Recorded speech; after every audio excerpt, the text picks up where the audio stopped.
L'inauguration d'une bibliothèque, c'est toujours un moment important dans la vie d'une communauté.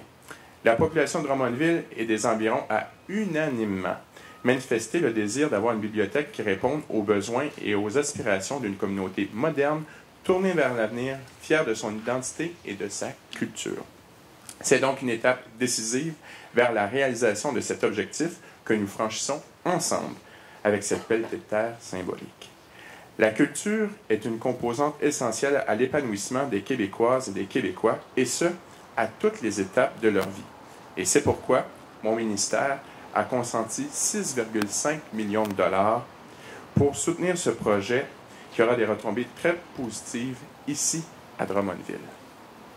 Cet investissement vient reconnaître et réaffirmer l'importance que notre gouvernement attache à la culture, à son rayonnement et à son caractère essentiel pour la société.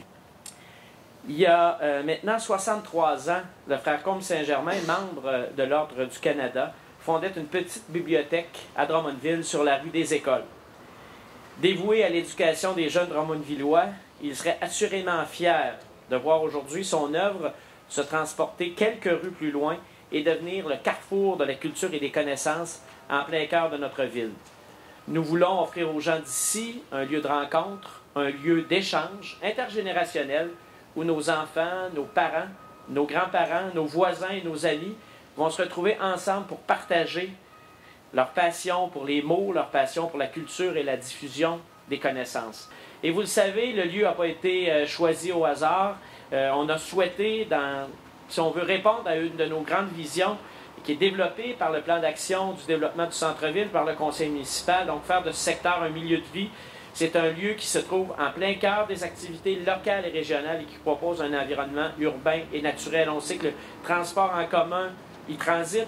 La patinoire réfrigérée est juste à côté pour des activités familiales.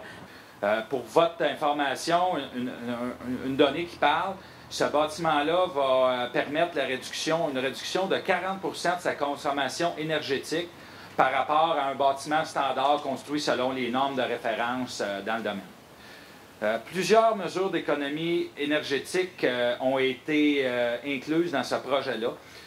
Par exemple, qu'il va y avoir une récupération de la chaleur des rejets des systèmes de la patinoire de réfrigération qui vont permettre de chauffer la bibliothèque et vice-versa. Lorsqu'on chauffe la bibliothèque, le froid qu'on retire plutôt que le rejeter, on va l'utiliser pour réfrigérer la patinoire. Donc, ça, c'est un exemple très novateur d'optimisation énergétique dans un projet.